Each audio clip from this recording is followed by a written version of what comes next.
जय हिंद दोस्तों। आज हम लोग होमवर्क सीरीज में डे 18 का देखेंगे। इससे पहले 1 से लेकर 17 तक चैनल पे अपलोड है, इसका प्लेलिस्ट बना दिया गया है, आप लोग उसे देखेंगे। तो आज का पहला सवाल है, चलिए स्टार्ट करते हैं। अर्थ केयर मिशन के संबंध में कौन सा कथन सही है? पहला है, यह मिशन 29 मई 2024 को लॉन्च किया गया, और तो ये सही हो जाएगा। यह मिशन अर्थ केयर मिशन 29 मई 2024 को लॉन्च किया गया था। और वहीं दूसरा है, earth care mission European space agency और जापानी स्पेस एजेंसी, यह दोनों का संयुक्त मिशन है, तो यह दोनों भी सही है। 1 और 2 दोनों सही है। अब आगे देखते हैं, अगला सवाल देखते हैं। कौन सा देश अपनी हरित ऊर्जा नीति के विजन को, यहाँ देखेंगे, कौन सा देश अपनी हरित ऊर्जा नीति के विजन को आगे बढ़ाते हुए 104वें सदस्य के रूप में अंतर्राष्ट्रीय सौर संगठन में शामिल हुआ है? तो यह आर्मेनिया हो जाएगा। 104वें सदस्य के रूप में अंतर्राष्ट्रीय सौर संगठन में शामिल हुआ है आर्मेनिया। अगला देखते हैं, गुरु घासीदास तमोर पिंगला टाइगर रिजर्व को मंजूरी प्रदान करने की गई है। यह किस राज्य में है? तो गुरु घासीदास टाइगर रिजर्व छत्तीसगढ़ में। अगला है, हाल ही में विश्व का पहला CO2 कैप्चर संयंत्र, तो यह सिंगरौली मध्य प्रदेश में हो जाएगा। CO2 कैप्चर संयंत्र किस राज्य में लगाया गया है? तो यह सिंगरौली मध्य प्रदेश में लगाया गया है। अगला देखते हैं 5 नंबर में, 2024 में चीता परियोजना ने अपने 2 वर्ष पूरे किए हैं। चीता परियोजना, यह वर्ष 2022 की परियोजना है। यह कूनो राष्ट्रीय उद्यान में लाया गया था, मध्य प्रदेश के कूनो राष्ट्रीय उद्यान में चीता को लाया गया था। यह समझौता नामीबिया से हुआ था, नामीबिया से चीता को लाया गया था।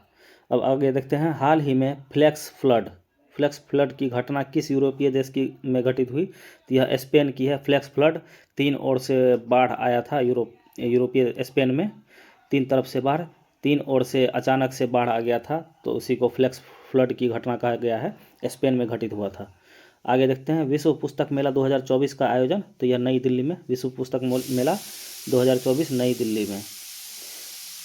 अगला देखते हैं, एशिया का पहला गिद्ध संरक्षण केंद्र, तो उत्तर प्रदेश में है। एशिया का पहला गिद्ध संरक्षण केंद्र उत्तर प्रदेश में।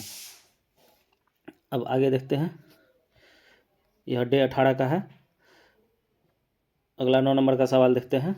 इसमें भारत में कुल राष्ट्रीय उद्यानों की संख्या कितनी है तथा सबसे नवीनतम राष्ट्रीय उद्यान? कुल राष्ट्रीय उद्यान की संख्या 106 है।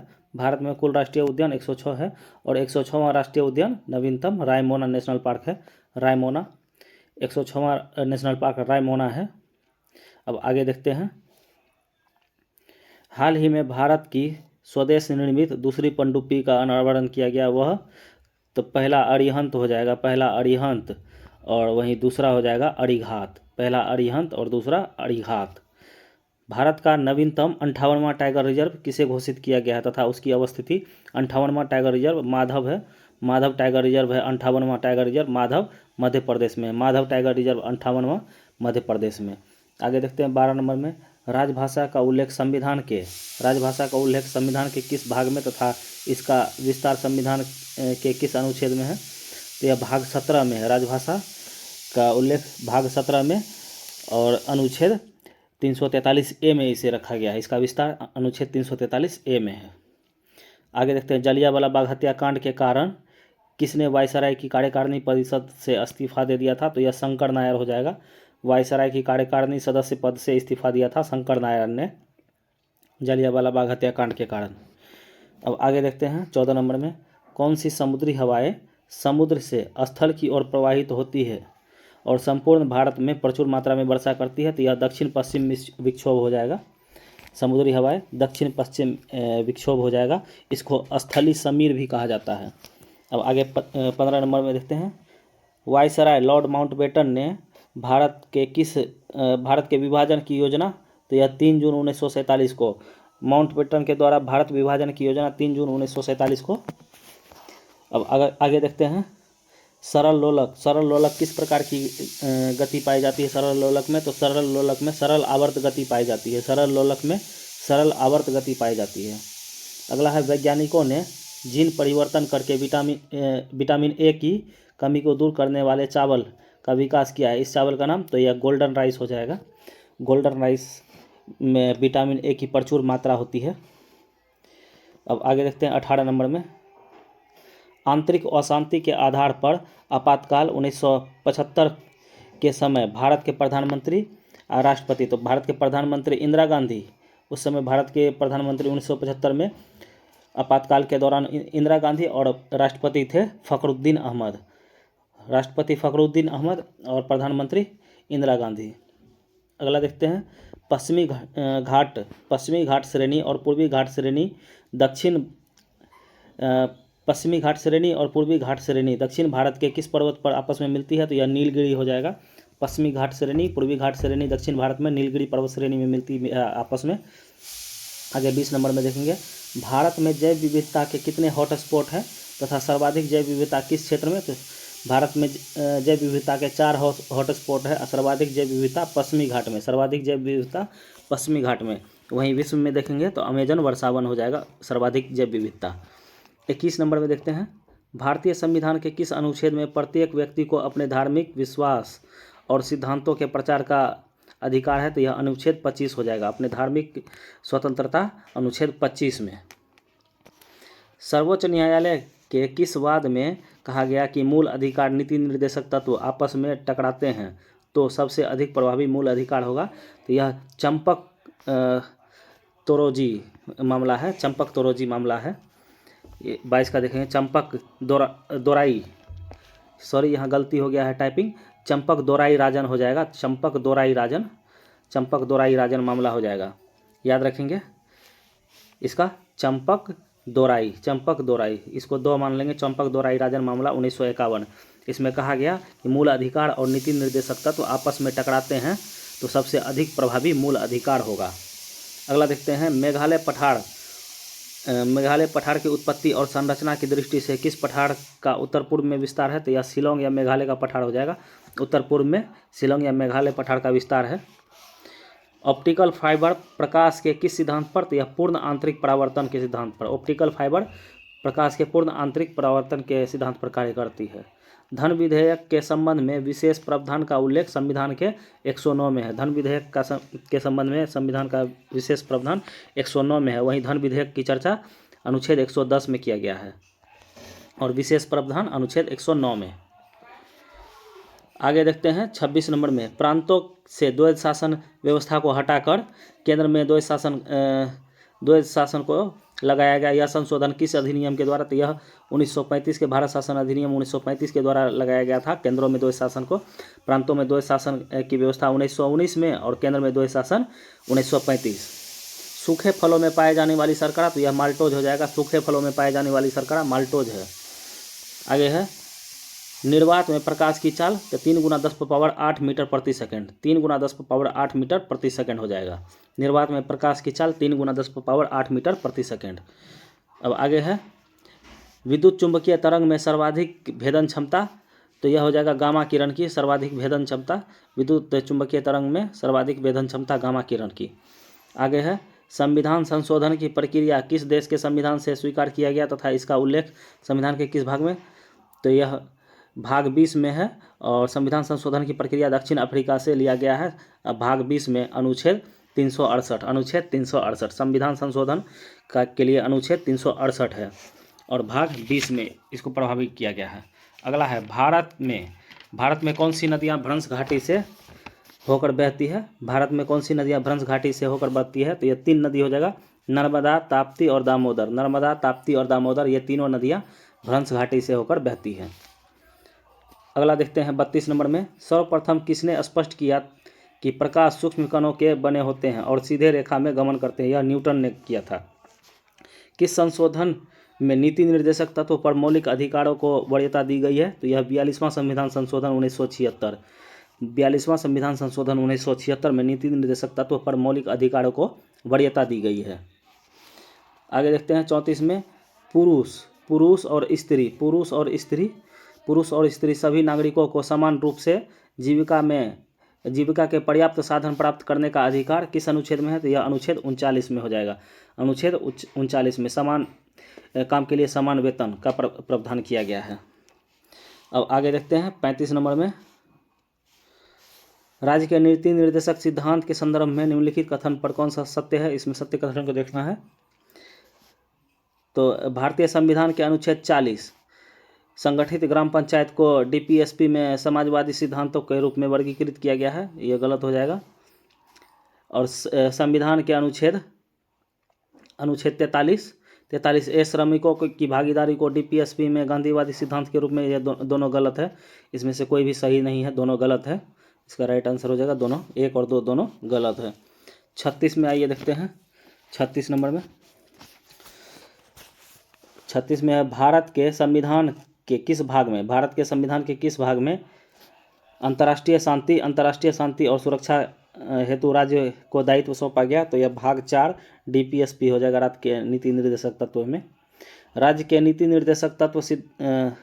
निर्देशक सिद्धांत एक ऐसा चेक है जो बैंक के सुविधा अनुसार अदा किया जा सकता है। तो यह केटी शाह का कथन था।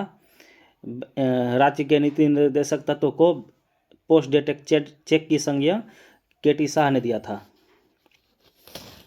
आगे है समान न्याय एवं निःशुल्क विधिक सहायता नीति निर्देशक तत्व, जो संविधान के अनुच्छेद 39A में समान न्याय एवं निःशुल्क विधिक सहायता 39A में उल्लेखित है। 39 का देखते हैं, राज्य के नीति निर्देशक सिद्धांत के अनुसार समान सिविल संहिता का प्रावधान अनुच्छेद 44 में, समान सिविल संहिता अनुच्छेद 44 में स्मारकों, स्थलों और कलात्मक वस्तुओं एवं ऐतिहासिक महत्व के स्थलों को सुरक्षित रखने के लिए उन्हें राष्ट्रीय महत्व का दर्जा दिया गया है। भारतीय संविधान के किस अनुच्छेद में वर्णित है? तो यह 49 में है। राष्ट्रीय स्मारकों को दर्जा दिया गया है अनुच्छेद 49 में। अगला देखते हैं, भारत के संविधान के किस अनुच्छेद को प्रभावी बनाने हेतु विधिक सेवा प्राधिकरण अधिनियम 1987 अधिनियमित किया गया है? तो यह अनुच्छेद 39 को, अनुच्छेद 39 के तहत विधिक सेवा प्राधिकरण, अनुच्छेद 39 के तहत विधिक सेवा प्राधिकरण अधिनियम 1987 अधिनियमित किया गया है। अगला है, भारतीय संविधान में लोक हितकारी राज्य का आदर्श, यह राज्य के नीति निर्देशक तत्व डीपीएसपी में है। लोक हितकारी राज्य की अवधारणा डीपीएसपी में। अगला देखते हैं, 1866 में दादा भाई नौरोजी द्वारा लंदन में कौन से संघ की स्थापना? तो यह ईस्ट इंडिया एसोसिएशन की स्थापना किया गया था। 1886 में दादा भाई नौरोजी के द्वारा लंदन में ईस्ट इंडिया एसोसिएशन। अगला देखते हैं, वुड डिस्पैच कब और किस गवर्नर के द्वारा? वुड डिस्पैच 1854 में लॉर्ड डलहौजी के द्वारा। यह शिक्षा के क्षेत्र में मैग्ना कार्टा इसे कहा जाता है। इंडियन एसोसिएशन द्वारा कलकत्ता में आयोजित अखिल भारतीय राष्ट्रीय सम्मेलन, तो 1883 में कलकत्ता में आयोजित अखिल भारतीय राष्ट्रीय सम्मेलन इंडियन नेशनल कॉन्फ्रेंस 1883 में। अगला देखते हैं, भारतीय राष्ट्रीय कांग्रेस के साथ इंडिया एसोसिएशन का विलय 1886 में कांग्रेस का दूसरा अधिवेशन में। इंडियन एसोसिएशन का विलय, इंडियन एसोसिएशन का कांग्रेस में विलय हुआ था 1886 के कांग्रेस के दूसरे अधिवेशन में। सन 1858 का शाही अधिनियम किस गवर्नर जनरल के द्वारा लाया गया? यह लॉर्ड कैनिंग के द्वारा। शाही अधिनियम 1858 में लॉर्ड कैनिंग के द्वारा लाया गया था। लॉर्ड कैनिंग के समय में 1857 का विद्रोह के बाद जो है 1858 में गवर्नर जनरल के पद को बदलकर वायसराय का पद लाया गया था, जिस पे पहली बार लॉर्ड कैनिंग को दिया गया था यह प्रभार। अब आगे देखते हैं, किस संगठन ने सन 1875 में हाउस ऑफ कॉमन्स में याचिका प्रस्तुत करते हुए ब्रिटिश संसद में भारत के प्रत्यक्ष प्रतिनिधि की मांग की? तो यह पूना सार्वजनिक सभा के द्वारा हो जाएगा। एमजी रनाडे ने किया था, पूना सार्वजनिक सभा के द्वारा एमजी रनाडे। किसके सुझाव पर भारतीय राष्ट्रीय संघ का नाम बदलकर भारतीय राष्ट्रीय कांग्रेस? तो यह दादा भाई नौरोजी ने भारतीय राष्ट्रीय संघ का नाम बदलकर भारतीय राष्ट्रीय कांग्रेस किया गया था, दादा भाई नौरोजी के द्वारा। अब 50 नंबर में देखते हैं, कलकत्ता में एशियाटिक सोसाइटी ऑफ इंडिया की स्थापना 1884, यह विलियम जोन्स हो जाएगा। एशियाटिक सोसाइटी विलियम जोन्स 1784 में। भारत में सिविल सेवा का जन्मदाता लॉर्ड कॉर्नवालिस हो जाएगा। भारत में सिविल सेवा का जन्मदाता लॉर्ड कॉर्नवालिस। अगला है, Hindustan socialist Republic association HSRA, यह 1928 में भगत सिंह के द्वारा। आगे देख लेते हैं, 53 में उत्तर भारत का कौन सा राज्य गन्ना के लिए? उत्तर भारत में हो जाएगा उत्तर प्रदेश, और वही दूसरे स्थान पर हो जाएगा दक्षिण भारत में महाराष्ट्र। दुग्ध उत्पादन से संबंधित ऑपरेशन फ्लड 2 नामक योजना, तो यह 1981 से 85 तक चला था। 1981 से 85 तक ऑपरेशन फ्लड दुग्ध उत्पादन से संबंधित है, और यह योजना 1981 से 85 तक, यह दूसरा संस्करण था इसका। आइए 55 नंबर में देखते हैं, निम्नलिखित में कौन सी खरीफ फसलें हैं। खरीफ में देख लेंगे तो मक्का, बाजरा और सोयाबीन हो जाएगा। मक्का, बाजरा, सोयाबीन, यहीं चना है, रबी की फसल है, तो 1, 2, 4 सही है। अगला देखते हैं, भारत में शीत ऋतु में शीतोष्ण पश्चिमी विक्षोभ से होने वाली वर्षा किन फसलों के अधिक उत्पादन में सहायक है, तो यह रबी की फसल हो जाएगा। रबी की फसलों में उत्पादन से संबंधित है। आइए आगे देखते हैं, कौन सा राज्य कॉफ़ी का सबसे अधिक उत्पादन करता है, तो यह कर्नाटक हो जाएगा। कॉफ़ी के उत्पादन में अग्रणी राज्य कर्नाटक। कपास की कृषि के लिए कौन सी मृदा, कपास के लिए काली मृदा, कपास के लिए काली मृदा, कपास के लिए काली मृदा। किस पंचवर्षीय योजना के अंतर्गत भूमि सुधार कार्यक्रम को लागू किया गया, यह प्रथम पंचवर्षीय योजना। प्रथम पंचवर्षीय योजना 51 से 56 हो जाएगा। 60 में देखते हैं, किस आंदोलन को रक्तहीन क्रांति, तो रक्तहीन क्रांति भूदान आंदोलन को यह विनोबा भावे के द्वारा चलाया गया था वर्ष 1951 में। वर्ष 1951 में भूदान आंदोलन, ग्रामदान आंदोलन, इसे रक्तहीन क्रांति की संज्ञा दी गई है। भारत में एग्रो इकोलॉजिकल जोन्स यानी कृषि पारिस्थितिकीय क्षेत्र भारत में कुल 15 है। अब आगे देखते हैं, पीएम कुसुम योजना का संबंध यह नलकूप से है। पीएम कुसुम योजना का संबंध नलकूप से है। नॉर्मन अर्नेस्ट बोरलॉग जो हरित क्रांति के जनक माने जाते हैं, तो यह अमेरिका से है। नॉर्मन अर्नेस्ट बोरलॉग हरित क्रांति के जनक। नॉर्मन अर्नेस्ट बोरलॉग हरित क्रांति के जनक, यह अमेरिका के मेक्सिको के मूल निवासी है। यह मेक्सिको के मूल निवासी अमेरिका से संबंधित है, अमेरिका देश से है। आगे है, स्वतंत्रता प्राप्ति के बाद से भारत ने सर्वाधिक प्रगति किस खाद्यान्न फसल में, तो यह गेहूं हो जाएगा। गेहूं के फसल में सर्वाधिक क्रांति प्राप्त हुआ था।